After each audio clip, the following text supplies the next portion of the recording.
que alguns pesquisadores parecem enxergar além do óbvio, enquanto outros ficam presos nas mesmas armadilhas? Existe algo mais profundo que metodologia, do que técnica em jogo, tá, pessoal? São as chamadas virtudes intelectuais. E hoje, ninguém melhor do que o convidado ilustríssimo aqui. Obrigado mais uma vez, Marcelo, por ter aceitado o convite.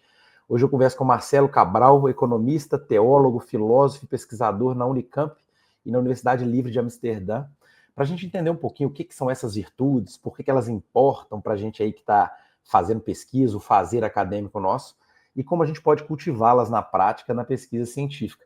Então, Marcelo, seja muito bem-vindo. Já queria emendar aí, porque eu estou curioso, né? O que são as tais das virtudes intelectuais, para que isso serve? É de comer, de beber? O que é isso? Tudo bem, Júlio.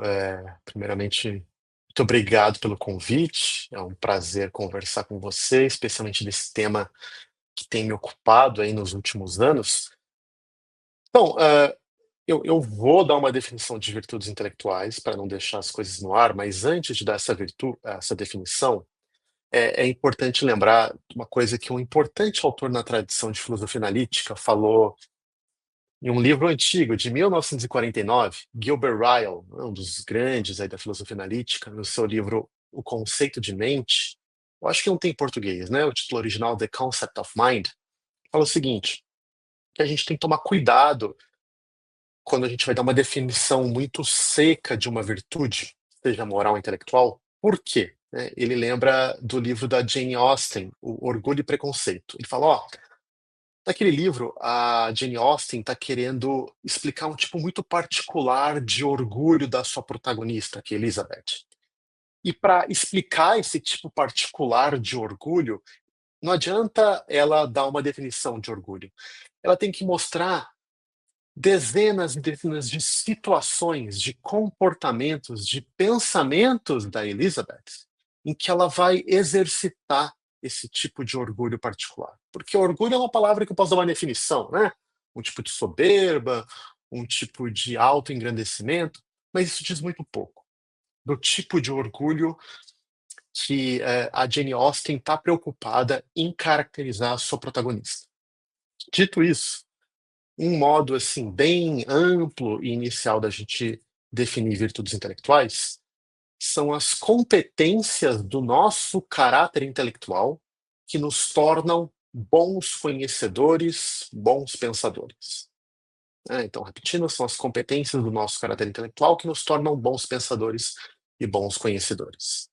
E eu gostei da sua definição aí, se eu puder fazer uma analogia, é porque eu sempre Claro. aprendi, eu nunca gostei de aprender lendo o conceito no livro, eu sempre gostei de aprender através da aplicação, através de exemplo. Eu falo que assim, desde quando eu aprendi Aham, cálculo lá na faculdade, eu aprendi fazendo lista de exercício e não lendo aham, cálculo, sabe? Então eu acho aham. que, não sei se essa analogia é correta pelo que você comentou aqui, mas é isso, se a gente puder traduzir esse conceito de virtudes intelectuais agora, tentando trazer algumas, não sei se aplicações é o melhor nome, tá, Marcelo? Não, claro. E só para pegar o bonde do que você está falando, né? Quando a gente pensa em virtudes, embora exista, viu, gente, toda uma literatura contemporânea especializada nesse assunto, é um tema que remete assim, a toda a tradição do pensamento, né? E um dos grandes, talvez o maior teórico clássico sobre o tema das virtudes seja Aristóteles. E Aristóteles, para pegar o seu bonde, Júlio, ele fala o seguinte, que virtude você não aprende sentado em sala de aula, você aprende praticando. Porque virtudes são como habilidades. Então, se eu quero aprender a tirar bem um arco e flecha, até eu posso ler um livro a respeito, mas eu vou aprender como? Indo lá para o campo, pegando um arco, uma flecha e treinando, né? É, de modo semelhante, Aristóteles vai falar, uma pessoa para se tornar corajosa, falando de uma virtude moral agora, né? Ela vai ter que, em uma série de situações, exercitar a coragem, até que aquilo se torne um tipo de segunda natureza.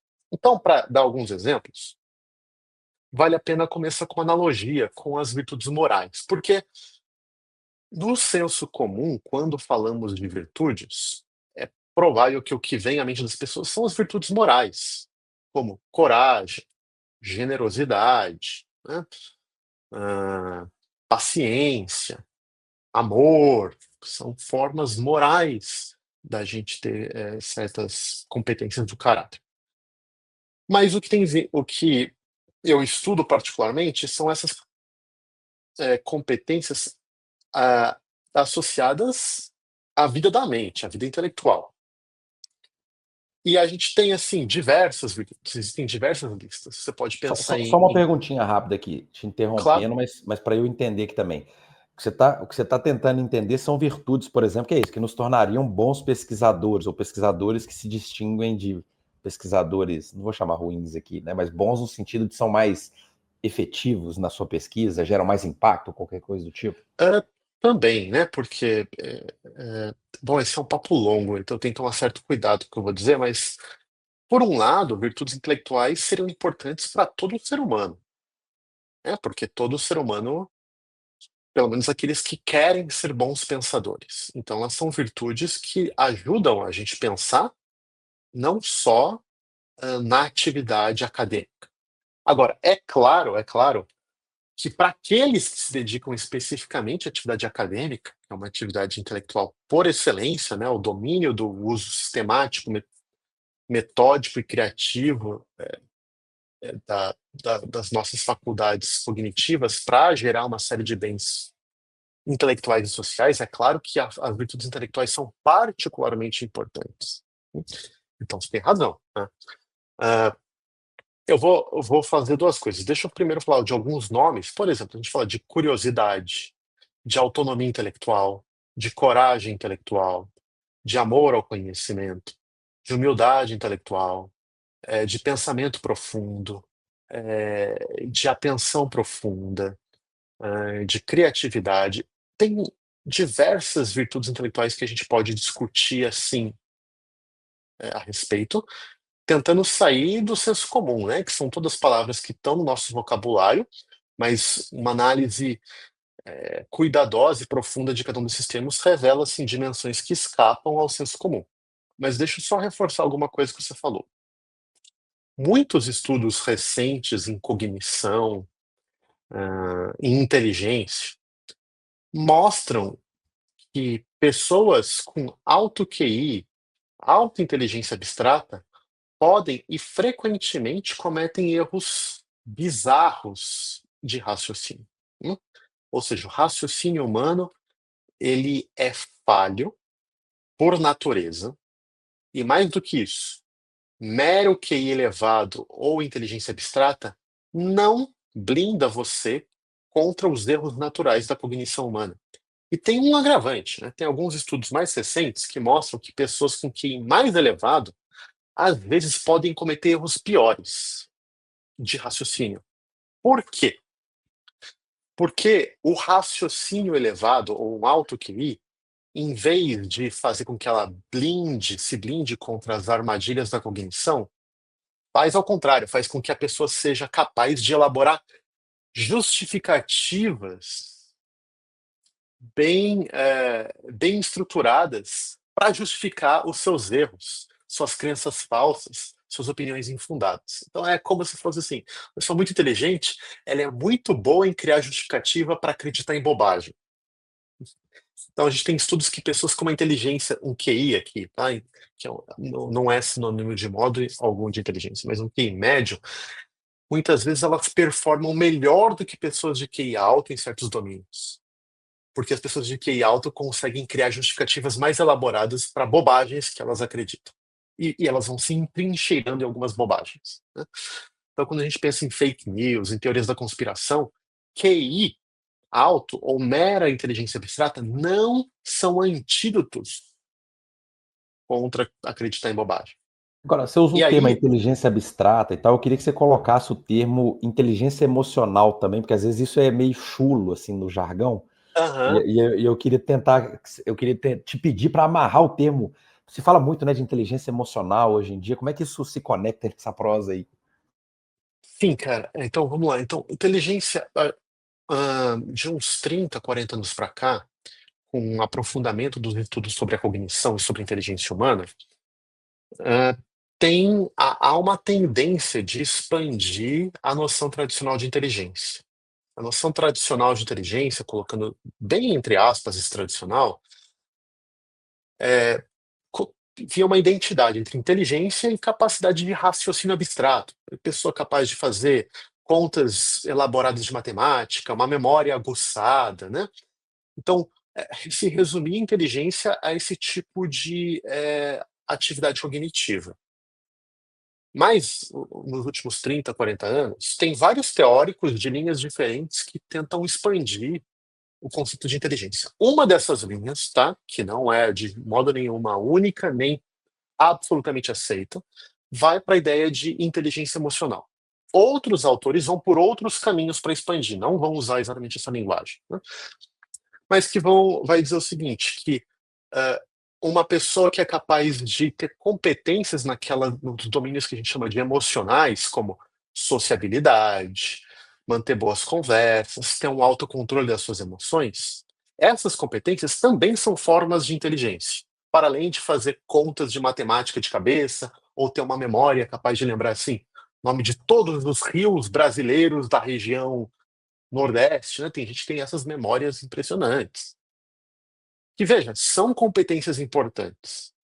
A questão é de que é um problema eu reduzir a inteligência a meramente essas capacidades. E só para repetir o que eu disse e fechando, se percebeu que pessoas meramente com essas capacidades, elas são elas caem recorrentemente em erros de cognição, né? Agora, em vez de falar de inteligência emocional, eu acho que há ganhos nessa linguagem, há ganhos nesse campo, mas ele tem algumas limitações. Eu prefiro trabalhar com a noção de virtudes intelectuais. A noção de virtudes intelectuais, ela também amarra cognição e emoção. Por quê? Então, isso, se eu posso dizer que há um consenso nos estudos contemporâneos sobre cognição, é de que aquela divisão de cognição e emoção morreu faz tempo, sabe? Então, tem algumas pessoas que falam assim: ah, essa pessoa é mais cabeça, a outra é mais coração. Isso é uma bobagem. Todo mundo é, de algum modo, cabeça e coração. Todo mundo, né? Até aquela pessoa que você acha que é muito racionalista, as emoções dela estão operando de certa forma, problemáticas ou boas, na sua cognição. Não existe uma cognição pura, desenraizada de emoção. Primeiro, as emoções elas dirigem nossa atenção.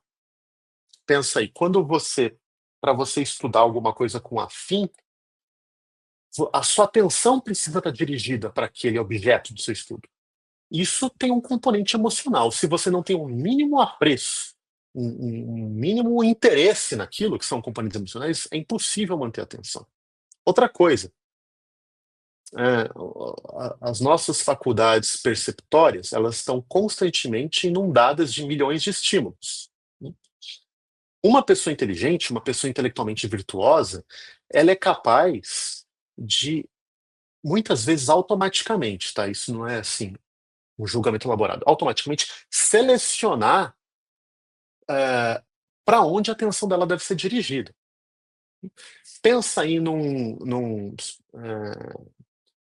em qualquer área das ciências naturais, eu posso aplicar isso às ciências humanas também, mas um químico, né, sei lá, que está estudando uma série de fenômenos novos, lá, uma série de fenômenos. Ele tem os métodos dele, ele tem um range esperado de coisas que ele está olhando lá no seu experimento, mas existe algo como uma atenção treinada que escapa um pouco do método do livro, que ele tem que direcionar lá para os fenômenos e estar atento ao que está acontecendo. Ele tem que abstrair algumas coisas que vão ser inúteis para aquilo que está pesquisando, mas a atenção dele está sendo dirigida para aquilo. Mesma coisa, quando eu penso em grandes literatos, leitores, ele vai ser capaz de ler um livro e a atenção dele é capaz de captar algumas coisas. Uma atenção que capta tudo não capta nada, né? Então, uma atenção treinada, que vai selecionando as saliências daquela leitura, conectando com outros autores, tal. São grandes literatos, pessoas que vão bem nas humanas. Claro que eu estou reduzindo aqui, mas só para mostrar que há um consenso, que há um casamento entre cognição e emoção indissociável. Mesmo naquela pessoa que aparenta ser só emoção, aquela que aparenta ser só cognição, isso é uma bobagem, assim, do ponto de vista já mais contemporâneo. E as virtudes intelectuais, então, elas são modos treinados da nossa emoção, cognição e atenção que nos levam ao sucesso nas atividades intelectuais, né? um jeito um pouco mais rebuscado de falar isso é que elas nos levam aos bens intelectuais, como ao conhecimento, ao entendimento, a crenças justificadas, a teorias elaboradas, por aí vai. Então, para dar um exemplo, quando a gente pensa numa virtude como a curiosidade, a gente pode falar que existe a curiosidade que a gente talvez nasce, né? Todo mundo que tem crianças perto sabe que as crianças são, por natureza, curiosas. Isso é também remetendo ao velho Aristóteles, na Metafísica, o primeiro livro, ele fala assim, que o ser humano, por natureza, deseja o conhecer, deseja o saber, né? Então, há uma certa curiosidade. Agora, assim, uma coisa é a curiosidade natural. Outra coisa é a curiosidade treinada e maturada para se tornar uma virtude intelectual. Então, uma curiosidade direcionada a bens intelectuais interessantes, não é uma curiosidade que vai perder muito tempo com trivialidades. Outra coisa, é uma curiosidade destinada a bens intelectuais alcançáveis. Então pensa assim, aquele aluno de graduação que ficou obcecado com um problema intelectual, para o qual ele ainda não tem competência para estudar, para o qual é fora do escopo da área dele, e ele perde talvez horas, dias, meses, com uma coisa assim, infrutífera. Então, a curiosidade bem treinada, ela é capaz também de meio que selecionar os objetos da curiosidade, de atrair o pensador para certos objetos da curiosidade que valem a pena ser investigados. É porque eu ia até amarrar uma pergunta nesse sentido. Você falou muito de treinar curiosidades. Eu até fiquei Aham. pensando aqui, será que existe no meio acadêmico curiosidades, não curiosidades, virtudes que são mais valorizadas que outras, ou que seriam mais importantes? Porque, assim, eu, como pesquisador, quais virtudes eu deveria buscar no top 3, por exemplo? E você falou muito de treinar virtudes. Assim, se eu não tenho, como é que eu treino? Assim, tem técnica, método específico para treinar essas virtudes? É o mesmo para todas? Para cada um eu tenho uma? Cara, boas perguntas aí. Vamos lá. A gente tem alguns autores que selecionam algumas virtudes como as virtudes clássicas da atividade acadêmica científica, né? A curiosidade é uma delas, porque a curiosidade ela tem a ver com um certo amor pelo conhecimento. Acho que todo pesquisador ele passa por aquele período em que a sua atividade acadêmica vira uma coisa protocolar, chata, né? Todo aluno de doutorado normalmente no final está de saco cheio daquilo que estuda. Mas assim, é muito difícil você ter um programa a médio prazo que seja de investigação acadêmica se aquilo não te atrai de certa forma, se você não tem um certo amor por aquilo, uma certa atração intelectual, interesse, né? Então a curiosidade é fundamental. Grandes pesquisadores, cientistas, eles têm um certo brilho nos olhos daquilo que eles pesquisam, né? Um certo interesse.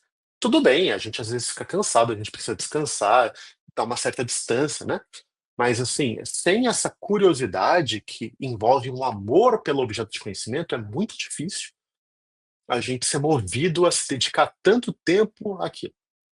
Outra virtude clássica, ela tem alguns nomes diferentes, como você frame, alguns vão chamar de ceticismo, outros de uma certa objetividade, que é o seguinte, isso é muito clássico, né? Quando eu estou pesquisando alguma coisa, eu, eu tenho que tomar cuidado com as armadilhas de confirmar as minhas hipóteses muito rapidamente, né?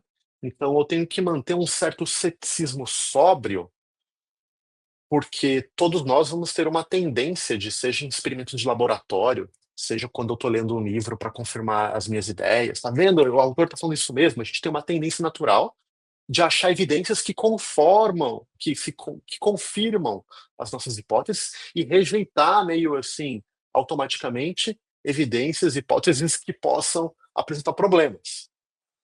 Mas isso não é uma virtude, isso é um vício.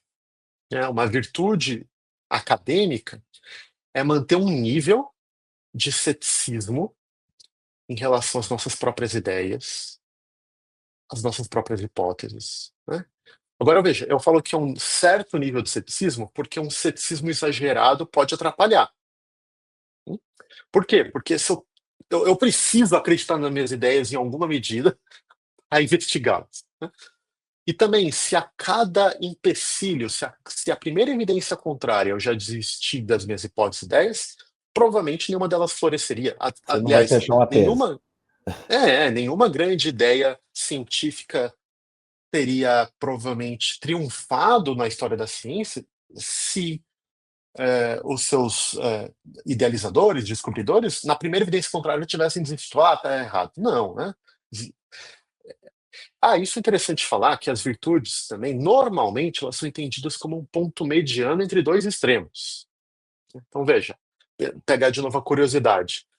Uma coisa é uma curiosidade exagerada, que eu me interesso por todas as coisas, e por qualquer coisa. Ou uma curiosidade nenhuma, né? Pessoa totalmente inerte. Curiosidade média. Essa ideia de um certo ceticismo sóbrio também tem. Pessoa que não é zero cética, acredita em tudo que ela vê, oh, que lindo, maravilhoso, isso é verdade. E a pessoa ultra cética, ela não vai ter nenhum projeto, que ela não acredita absolutamente em nada, nem em suas próprias ideias. Uma outra virtude fundamental é a virtude da mentalidade aberta, né? Que é a competência de sistematicamente abrir mão dos seus próprios pontos de vista cognitivos para apreciar pontos de vista cognitivos diferentes e divergentes dos meus próprios. Essa é uma virtude que não só na academia, mas acho que assim, o nosso ambiente público atual foi deteriorado. As pessoas estão se tornando incapazes de Cada um vai para um lado, né? vislumbrar. É isso, esse é meu lado e lasque-se o outro. Ah, Então, e essa é uma virtude acadêmica importante. Vamos supor, eu que sou da filosofia, para cada área da filosofia a gente tem várias teses, disputas. Um bom filósofo é aquele capaz de avaliar seriamente os méritos de pontos de vistas diferentes dos meus, né? O melhor pesquisador não é aquele que responde a argumentos de espantalho, é aquele que tenta, quando dialoga com alguém, entender a melhor versão do argumento contra a sua posição. Então, veja, é muito fácil eu ver alguém me atacando, daí eu monto o espantalho desse desafio. Espantalho ruim. Daí eu ataco o espantalho. Fácil. Agora, um bom pesquisador vai, às vezes, pegar o seu desafiador, pegar o melhor dele e pegar um argumento melhor ainda que ele falou e falou: bom, é isso aqui que eu tenho que responder, né? E é isso. E Eu não, veja. eu não sou especialista, mas eu tenho essa impressão, né, assim, empírica, vou Uhum, chamar aqui, de que a gente uhum, cresce a partir do momento que a gente é desafiado, né? Assim, de uma forma geral, o completamente. conhecimento, o aprendizado, ele vai sendo gerado à medida que você vai superando alguns desafios. Se você tem todo mundo concordando contigo, dificilmente você vai para o próximo patamar, né? Perfeito, né? Perfeito. E veja, de novo, para envolver a emoção aí, né?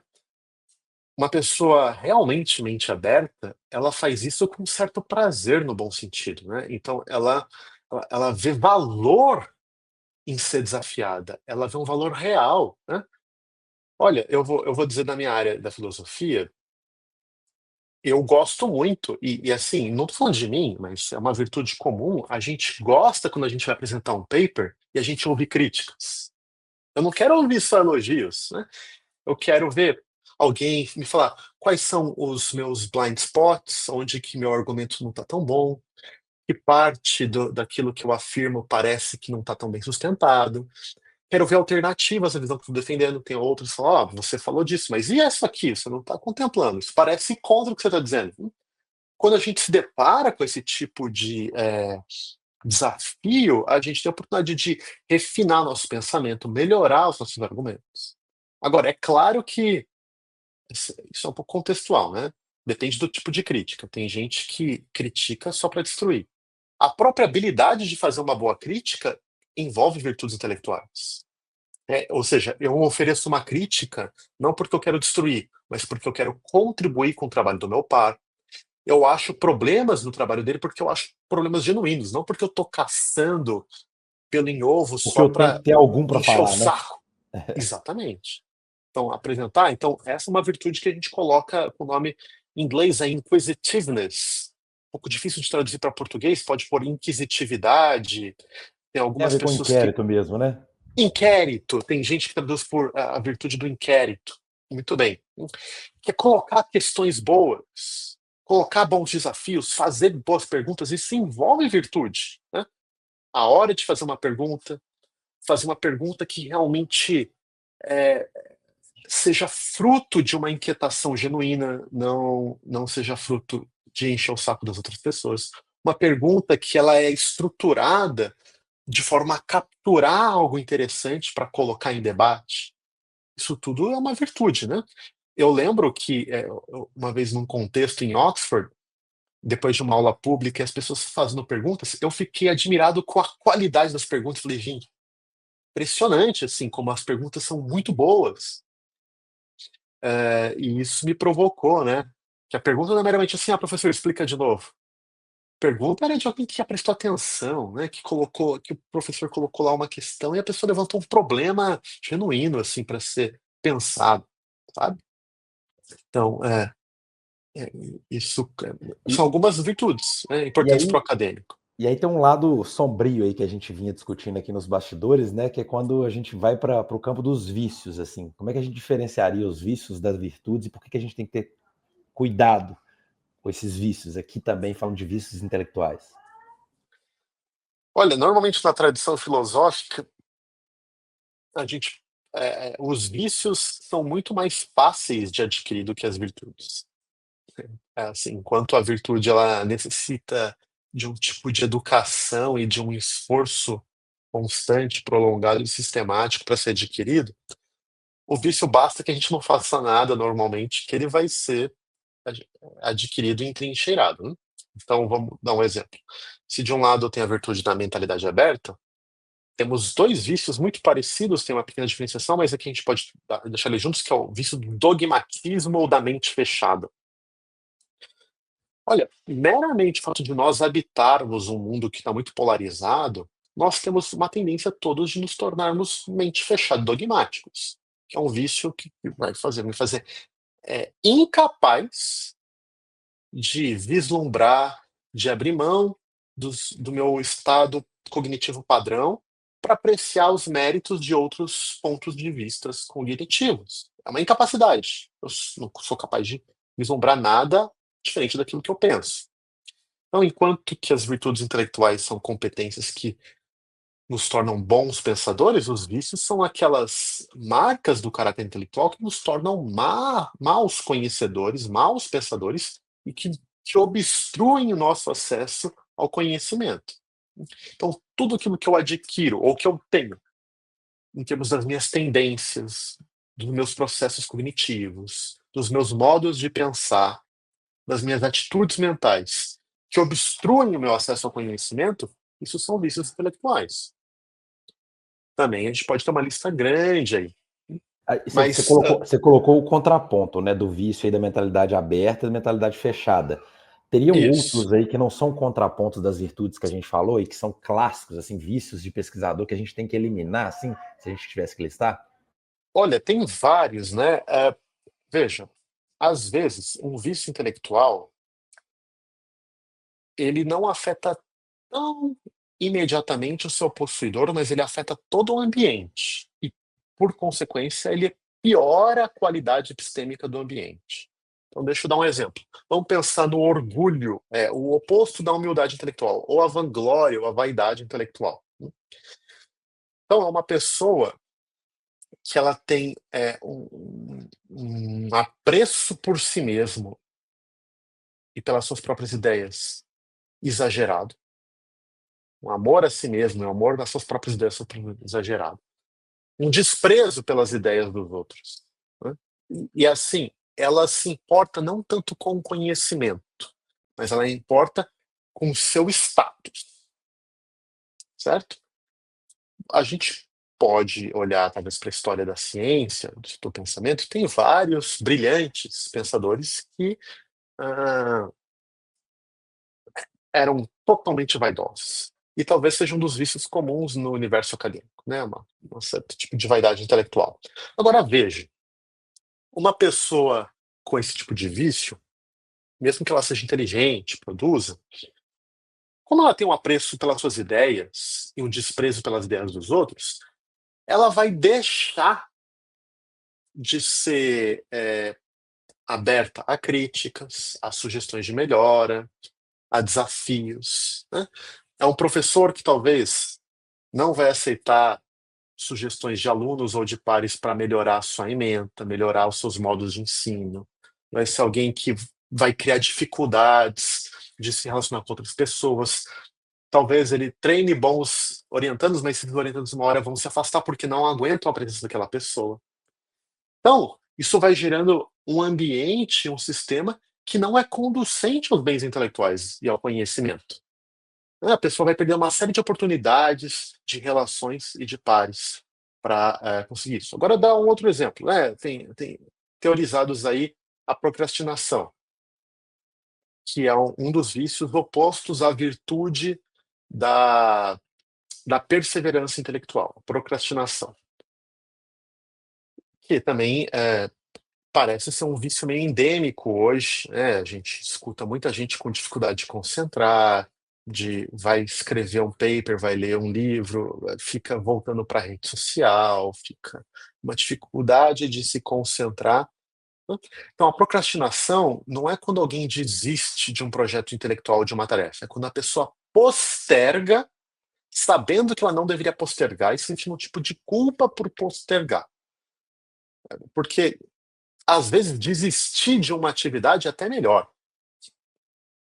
Aquilo sai da sua mente. Mas o procrastinador ele não desiste, ele posterga e substitui o tempo que ele estaria trabalhando naquela atividade por atividades cognitivamente menos custosas. Isso gera um looping, né, de vício. Daí tem estudos empíricos também falando de questões cerebrais, dopamina, uma série de questões aí envolvidas nisso. Mas do ponto de vista epistemológico, é um vício intelectual, porque é um impedimento que você realize bens intelectuais importantes. Ele te obstrui no seu acesso ao conhecimento e a outros bens intelectuais importantes, né? Mas eu posso te falar de outros vícios, né? Vícios clássicos aqui, da injustiça epistêmica, da injustiça testemunhal, da rigidez de compreensão, do dogmatismo, da mentalidade fechada, da acrasia digital, malevolência epistêmica, procrastinação, epistemic insouciance,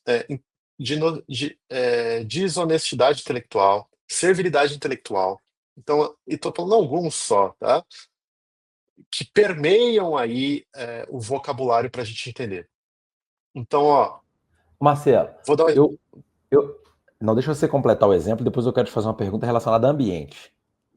Tá legal. Então, só vou falar a acrasia digital, que acho que é um vício que está muito ligado à nossa era das redes sociais, né? Que é um vício intelectual caracterizado por uma ausência ou erosão de autonomia na era digital, marcada pela dependência acrítica de ferramentas como o Google, ChatGPT, por aí vai, né?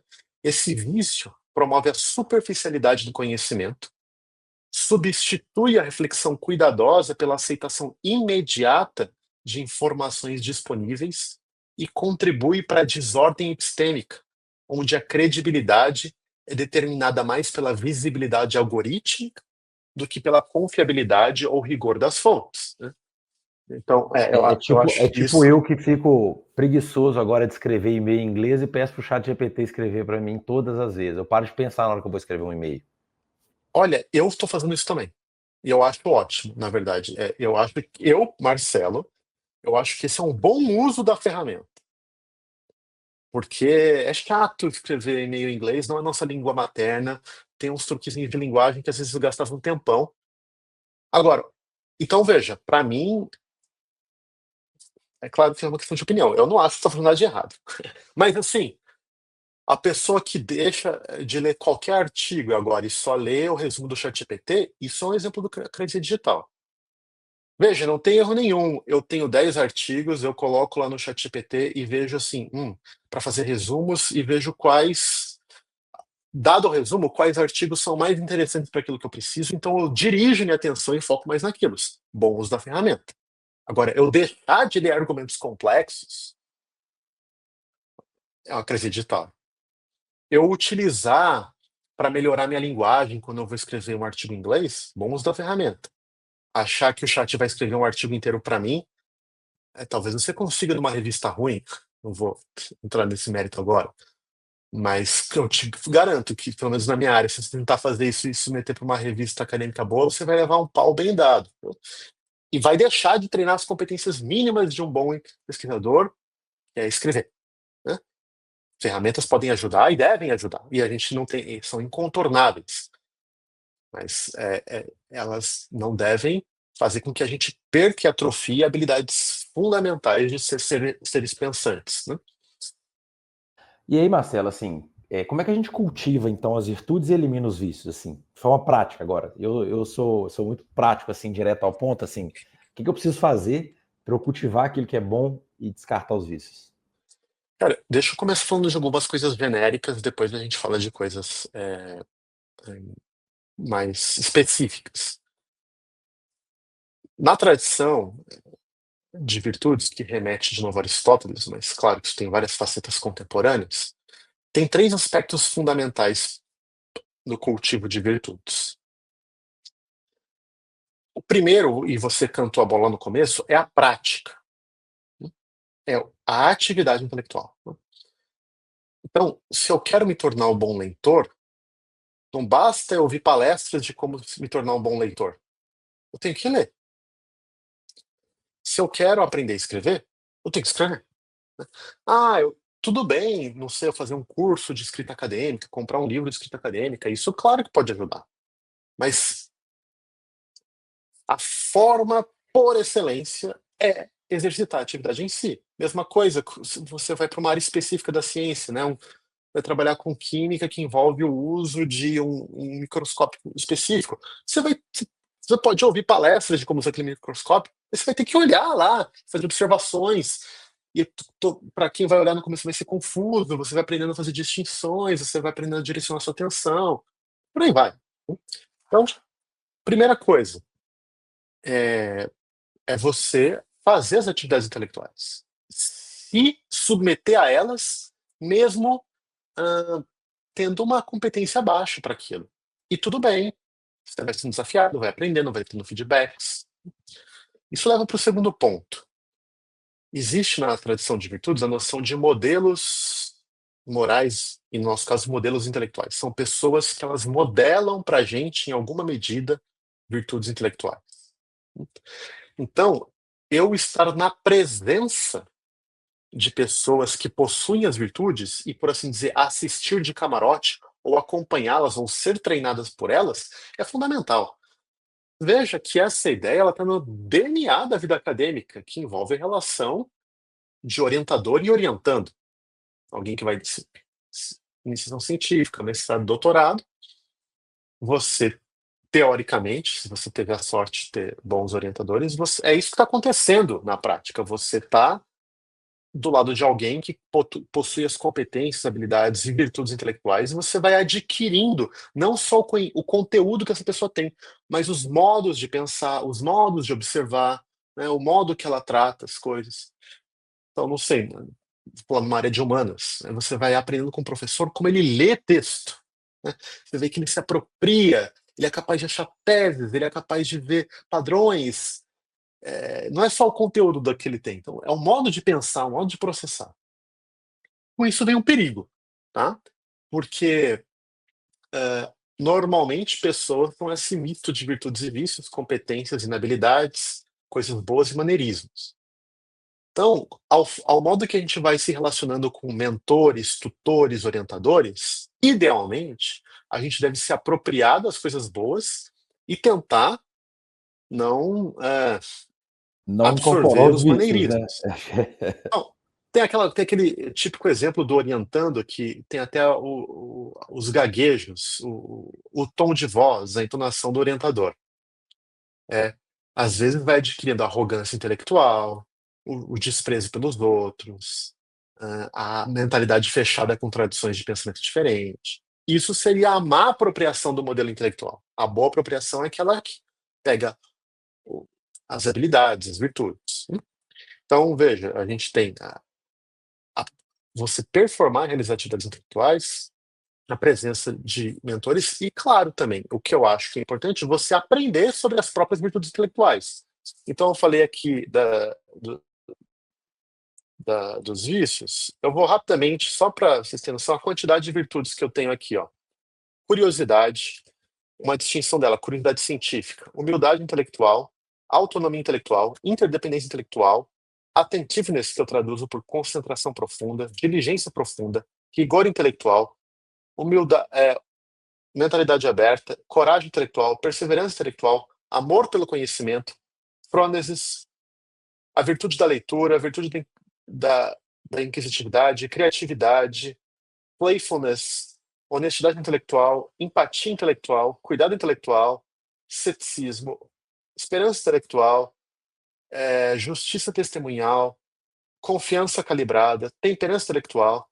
E tem umas outras 15, 10 aqui, Você não tem sabe? uma Tem algumas biblioteca, um dicionário pra gente, não?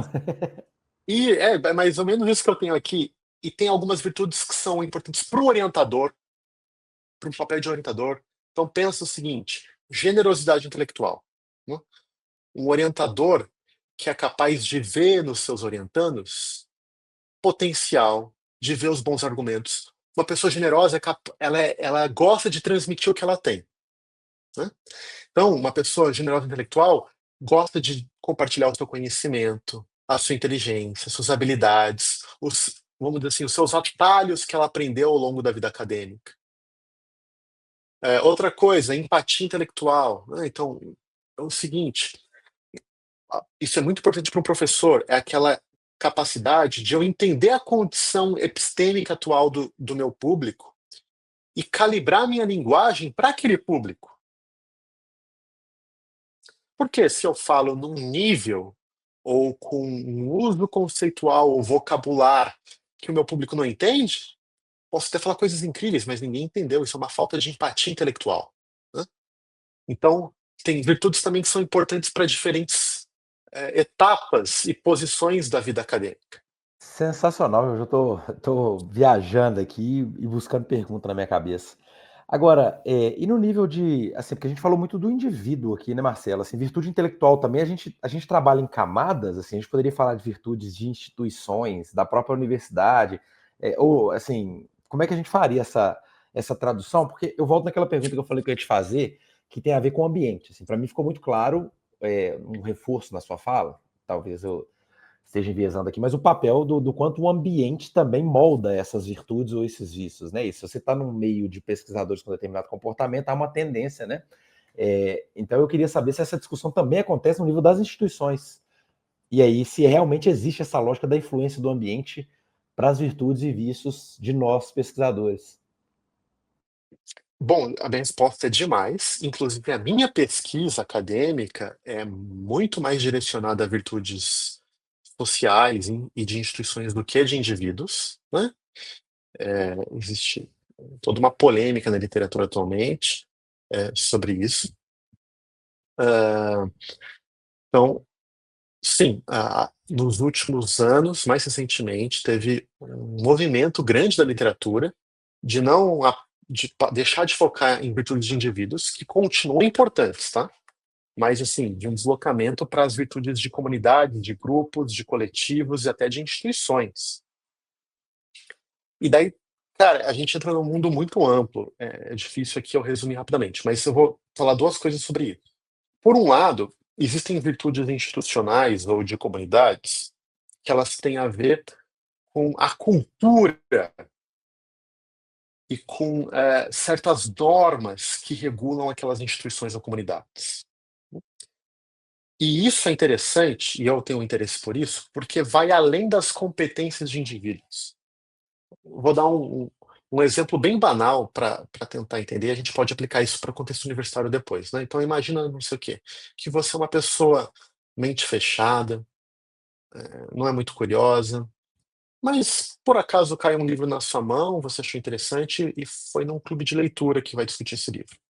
E esse clube de leitura, ele tem uma cultura de abertura a ideias diferentes. Ou seja, toda vez que alguém lança uma ideia que vai contra o senso comum, o grupo se abre aqui. Mesmo eu individualmente não sendo mente aberta, ao participar desse grupo que tem essa virtude, pelo menos enquanto participante do grupo, eu me aproprio e me beneficio dessa virtude institucional, porque eu vou ser exposto a ideias diferentes, provocações diferentes, né? Mesmo que eu seja alguém arrogante, vamos supor que eu sou um professor arrogante e nunca quero melhorar minha ementa. Mas pode ser que eu participe de um departamento que tem uma estrutura normativa muito rigorosa, em de que as avaliações de alunos valem para valer. E eu sou meio, entre aspas, obrigado como professor a levar isso em conta e melhorar minhas ementas para o ano que vem. Mesmo que eu pessoalmente seja dogmático, ou seja, vaidoso, os alunos vão se beneficiar dessa norma, porque a norma me obriga, de algum modo, a melhorar minha ementa, me obriga a me adequar a um tipo de humildade intelectual e institucional, né, que está lá. Agora pensa outra coisa. Eu estou num ambiente em que valoriza perguntas, né, e que procura dar voz mesmo a pessoas que normalmente não fazem muitas perguntas, né, dá espaço para as pessoas perguntarem. É um espaço que não ridiculariza perguntas simples, né, porque sabe que pessoas podem ter dúvidas mais complexas, mais simples. Então, existem certas virtudes que fazem parte da cultura daquele ambiente que fazem com que toda a comunidade se beneficie, né, Você tocou porque num ponto aí que está me incomodando no bom sentido de inquietação aqui, Marcelo. Que é isso, assim, a gente aham. estuda teoria organizacional, a gente fala muito de cultura, de valores organizacionais. Aonde que essas coisas se encontram, assim, virtudes barra cultura, valores? Só para eu entender, assim, só para eu construir um frame na minha cabeça de como é que essas coisas se conectam. Tá, tem vários modos de conectar, mas vamos dizer assim, os No que você valores de acredita, uma. assim, e pode ser a Sim. sua, assim, é o seu modo de pensar e eu vou aceitar ele como um frame de referência para mim. Não, deixa eu colocar então alguns aspectos sobre isso. Valores pode ser ou não pode ser uma coisa de cima para baixo, ok? Então pode ser o seguinte, que uma certa instituição tem valores que estão lá na sua carta, na sua constituição, no seu regulamento, mas pode ser que aqueles valores não façam parte da cultura real praticada naquele ambiente, certo? Uma virtude, ela, vamos dizer assim, ela ocorre quando um certo valor, de fato, faz parte dos mecanismos normativos e motivacionais daquela instituição ou daquela comunidade. Se eu tenho meramente uma norma escrita, né, mas que não move, não motiva os participantes da comunidade, ela não vai ser uma virtude, ela vai ser uma norma escrita. Então, eu posso ter uma cartilha aí de algumas virtudes institucionais ou coletivas, como a gente chama, e tem vários modos dessas virtudes vamos dizer assim, elas se entrincheirarem naquela comunidade de instituição. Uma delas é o que a gente chama em inglês de joint commitment, um compromisso mútuo. Então, pode ser que a gente tenha um tipo de um departamento, um clube intelectual, qualquer coisa, seja que a gente tenha um certo momento no calendário em que os participantes daquela comunidade eles conjuntamente afirmem certas crenças e certos valores, né? Eles se comprometam com aquilo, mais do que afirmem, eles se comprometam com aquilo. E eles se comprometam com aquilo, mesmo que individualmente eles não sejam aquilo. Mas enquanto parte daquele lugar, eu me comprometo com aquilo, né? Então, de novo, eu posso assim, eu posso ser uma pessoa totalmente mente fechada, mas enquanto parte daquele grupo, ó, a gente se compromete a valorizar ideias diferentes. Então, todo mundo que está lá está comprometido com aquilo. Agora, é claro que existem modos mais orgânicos, sutis, ou institucionalmente eh, balizados para que certas virtudes também façam parte da cultura de uma instituição, né? Mas normalmente isso tem que ter o quê? Uma visão de que essas virtudes são importantes, uma nomeação dessas virtudes, né? Deixa eu dar um exemplo. A gente fala aí da virtude do ceticismo individual, mas a gente tem um ceticismo coletivo que pode ser benéfico ou não. Pense na instituição fundamental do mundo acadêmico, que é o blind peer review. É a, você ter uma vez que você submete um artigo, né? Você sabe bem, falando aí, talvez para o nosso público mais amplo, você submete para um jornal importante, seu artigo vai ser revisto e vai receber o parecer de pessoas que não sabem quem você é, ele vai às cegas, né? Não vai com o seu nome, e por aí vai.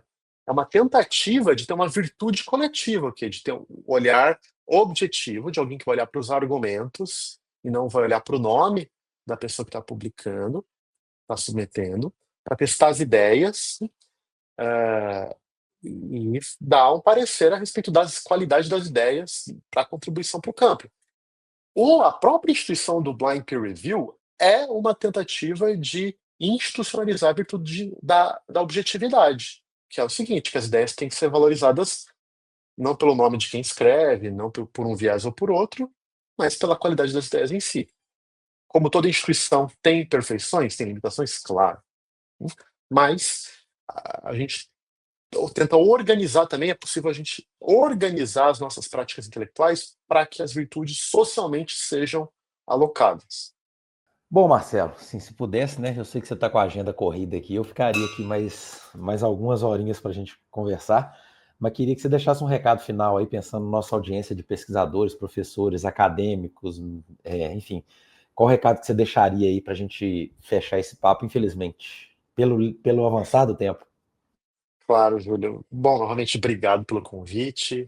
Ótima conversa, ótimas perguntas, e para mim é um prazer falar desse tema que tem me movido aí nos últimos anos.